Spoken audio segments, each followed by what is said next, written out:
पहले स्क्रीनिंग के लिए आया था मैं, और वो पिक्चर बहुत बड़ी हिट हो गई, और मेरी प्रार्थना, मेरी दुआ है कि ये उससे भी बड़ी हिट हो जाए।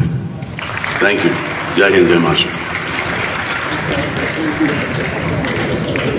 छोटा simple thank you so much Salman sir, we love you. आणि यानंतर धर्मवीर मुक्काम पोस्ट ठाणे 2 साहेबांच्या हिंदुत्वाची गोष्ट हिंदी आणि मराठीमध्ये प्रदर्शित होणार आहे। या चित्रपटासाठी आवर्जून उपस्थिती लावलेले आणि ज्यांच्या उपस्थितीशिवाय हा सोहळा शक्यच होणार नाही असे तुम्हा सगळ्यांचे लाडके महाराष्ट्राचे माननीय मुख्यमंत्री श्री एकनाथजी शिंदे साहेब यांना मी विनंती करतो की आपण प्रतिक्रिया व्यक्त करून आपलं मनोबल व्यक्त करा।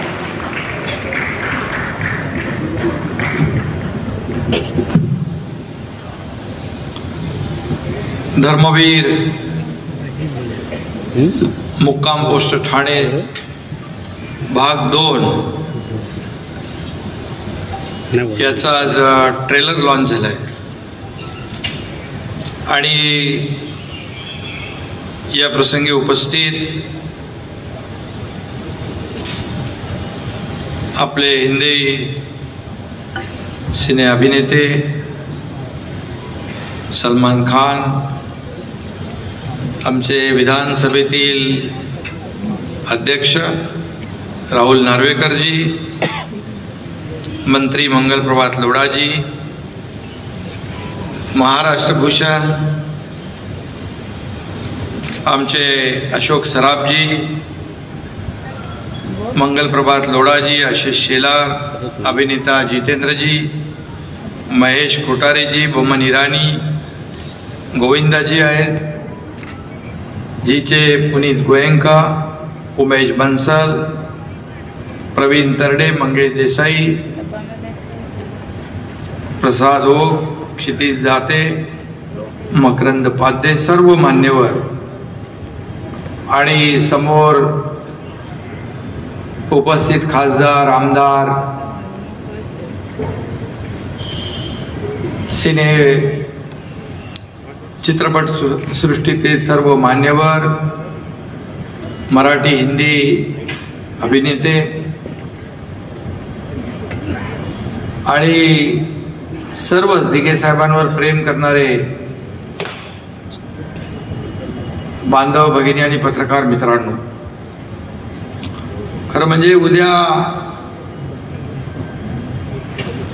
गुरुपौर्णिमा आहे, परंतु ती गुरुपौर्णिमा आजच झाल्यासारखी वाटते, कारण साहेबांना भेटले आणि माझे साहेब मला प्रत्यक्षात तिथे भेटले। खरं म्हणजे धर्मवीर आनंद दिघे साहेब यांना आपल्यातले काही लोक भेटले असतील, त्यांना ऐकलं असेल, परंतु त्यांचं काम जे आहे, त्यांचं कार्य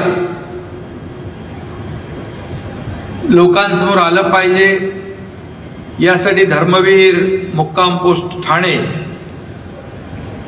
एक आपण केला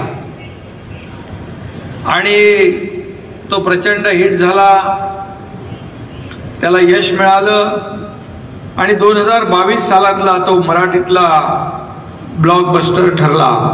यासाठी मी प्रवीण तरडे यांचं मनापासून अभिनंदन करतो, मंगेश देसाई, प्रसाद ओक, त्या सर्व टीमचं मनापासून अभिनंदन करतो। खरं म्हणजे त्यातून दिघे साहेबांचं जीवनपट लोकांसमोर आला, परंतु दिघे साहेबांचं कार्य आणि कर्तृत्व एवढं मोठं है। सलमान जी, इतना बड़ा काम उन्होंने किया है कि एक फिल्म में वो पूरा नहीं हो सकता है, इसलिए हमने ये प्रवीण तरडे और मंगेश देसाई इन्होंने सबने पार्ट 2 आज लॉन्च किया, ट्रेलर लॉन्च किया है। खरं म्हणजे त्यांनी एक धगधगता भूतकाळ पडद्यासमोर आणलाय। जीवनातलं सत्य काय ते त्यांनी या सिनेमाच्या माध्यमातून समोर आणलंय। खऱ्या अर्थाने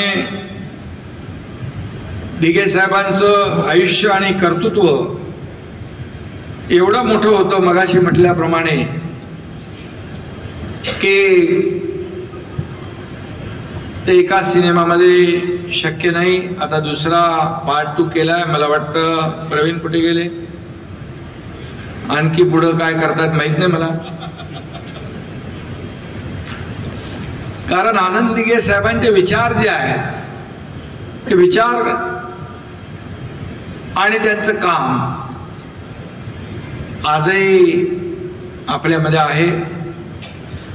आनंद सिनेमातला एक डायलॉग आहे, आनंद मरते नाही, आनंद मरा नहीं करते. विचार मरत नसतात. विचार देऊन गेलेला माणूस त्यांच्या विचारांच्या मार्गावर चालण्याची दिशा देऊन जातो.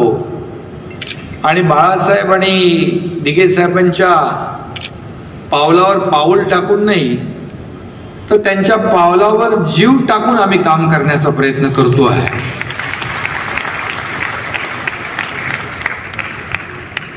मला वाटतं धर्मवीर आनंद दिघे साहेबांनी अशी कामं केली की अनेकांना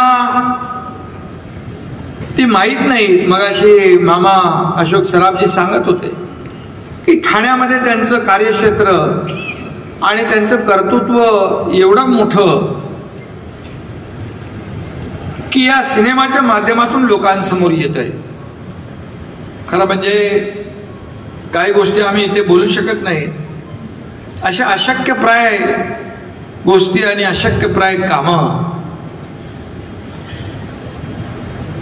ते करून गेले. सर्व ठिकाणाहून माणूस जेव्हा हवालदिल होऊन हरून अगदी निराश व्हायचा आणि तो धर्मवीर आनंद दिघे साहेबांच्या आनंद आश्रमात त्यांच्या दरबारात जायचा. दुःखी कष्टी चेहऱ्यावर वेदना घेऊन दिघे साहेबांना भेटायचा आणि पुन्हा जाताना त्याच्या चेहऱ्यावर एक विलक्षण आनंद आणि समाधान घेऊन जाताना आम्ही पाहिलेला आहे. अशी अनेक प्रकरणं, अनेक घटना दिघे साहेबांच्या जीवनामध्ये आणि या ठाणेकरांच्या नाही महाराष्ट्रातल्या अनेक लोकांच्या जीवनामध्ये बदल घडवण्याचं काम आनंद दिघे साहेबांनी केलं. खरं म्हणजे फक्त हिंदुत्वाचं रक्षण नाही तर समाजाच्या हिताचं रक्षण देखील धर्मवीर आनंद दिघे साहेबांनी केलं. या सिनेमामध्ये आपण बघाल की कुठलाही जात धर्म पंथ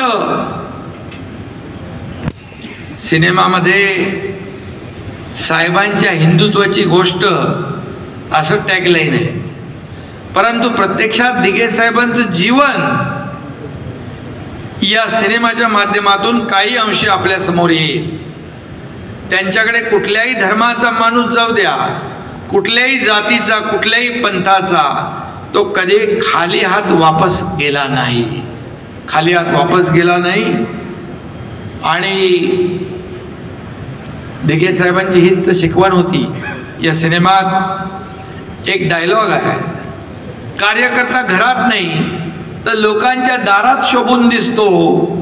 याचं कारण कार्यकर्त्याने लोकांची सेवा करावी, सुखदुःखामध्ये धावून जावं, त्यांची अडीअडचण सोडवावी आणि त्याला न्याय द्यावा ही भावना त्यांच्या मनामध्ये होती.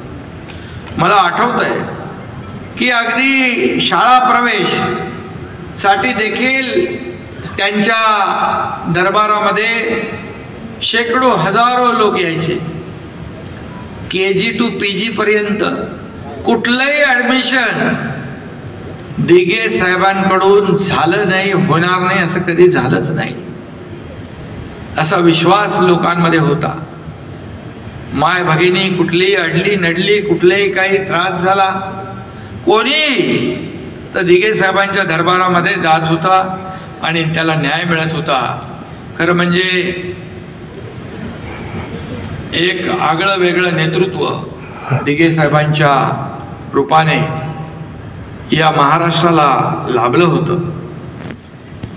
आणि म्हणून मी प्रसाद ओक यांनी जे काम केलं प्रसाद ओक यांनी कधी दिघे साहेबांना पाहिलं नव्हतं, दिघे साहेबांना भेटले नव्हते, दिघे साहेबांना फोनवर पण बोलले नव्हते तुम्ही. परंतु दिघे साहेबांबरोबर जे राहिले ते त्यांच्या सोबत होते, ज्यांच्या सानिध्यात होते, या सगळ्यांशी बोलून, या सगळ्यांशी चर्चा करून, त्यांना ऐकून दिघे साहेबांचा हुबेहूब दिघे साहेबांची भूमिका करणं हे सोपं नव्हतं. आणि ती भूमिका प्रसाद ओक यांनी केलेली आहे. खरं म्हणजे मी एक किस्सा सांगतो. मला वाटतं पहिल्या सिनेमाचा आपला कुठे ट्रेलर आपण लॉन्च केलं का, काय लॉन्च केलं तिकडे हॉटेलमध्ये, कुठल्या ब्ल्यू सी मध्ये. आणि असा अंधार होता आणि हे समोरून आले आणि मला काही सुचलंच नाही. मी त्यांना दिघे साहेब समजून त्यांच्या अक्षरशः पाया पडलो. पाया पडण्यासारखं काम केलेलं आहे तुम्ही. परंतु एक अशी भूमिका, त्यांनी त्या भूमिकेमध्ये जीव ओतला होता. एवढी मेहनत, त्याला फार डेडिकेशन आणि डिवोशन लागतं आणि ते प्रसाद ओक यांनी केलं. आणि माझं काम तर क्षितिजने केलं. याच्यामध्ये मागच्यापेक्षा जास्त भारी दिसतो.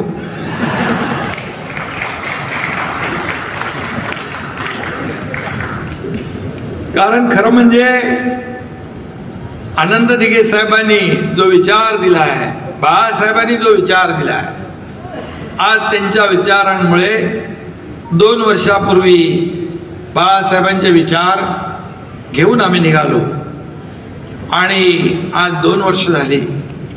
या राज्यामध्ये देखील सर्वसामान्य माणसाला न्याय देण्याचा प्रयत्न आम्ही करतोय. आज जसं दिघे साहेब म्हणायचे, कार्यकर्ता घरात नाही तर दारात, लोकांच्या दारात शोभतो, तसं शासन लोकांच्या दारी घेऊन आम्ही गेलो. शासन आपल्या दारी अनेक योजना आम्ही केल्या, अनेक योजना आम्ही लोकांच्या दारात जाऊन दिल्या. आणि आजही मी आपल्याला सांगतो, आताच्या योजना माझ्या महिला भगिनींसाठी, माझ्या बांधवांसाठी, ज्येष्ठांसाठी, शेतकऱ्यांसाठी, सगळ्यांसाठी आज आपलं सरकार करतंय, प्रामाणिक प्रयत्न करतंय. खरं म्हणजे यामध्ये आनंद दिघे साहेबांची प्रेरणा आहे, बाळासाहेबांचे आशीर्वाद आहेत.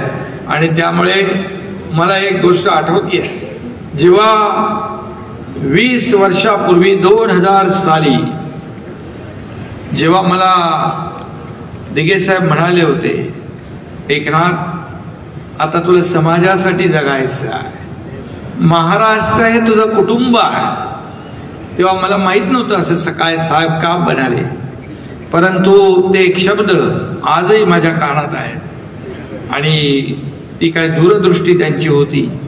खऱ्या अर्थाने 20-22 वर्षापूर्वी मी मुख्यमंत्री होईन असं मला कदापि वाटलं नव्हतं.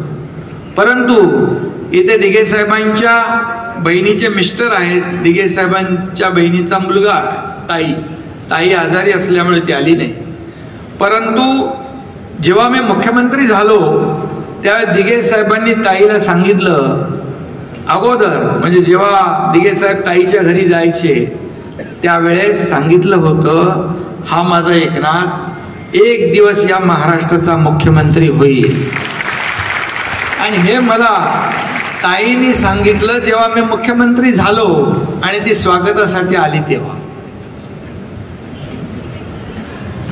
त्यामुळे मी आपल्या सगळ्यांना मनापासून धन्यवाद देतो.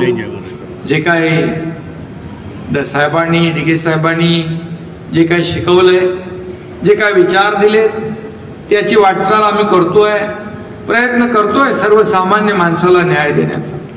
आणि सर्वसामान्यांचं सरकार आहे, हे कुणा एकट्या दुकट्याचं नाही आहे.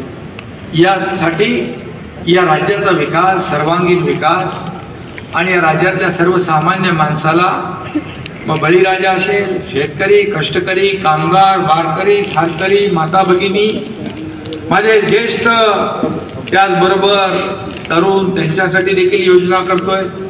आणि आपल्या सिनेसृष्टीतले सर्व कलावंत आहेत, मराठीतले आहेत, हिंदीतले आहेत. सलमानजी, आपल्या सगळ्यांना मी मनापासून धन्यवाद देतो. आपण या ठिकाणी आलात आणि या कार्यक्रमाला शुभेच्छा दिल्या. मला वाटतं जीचे देखील आभार मानतो.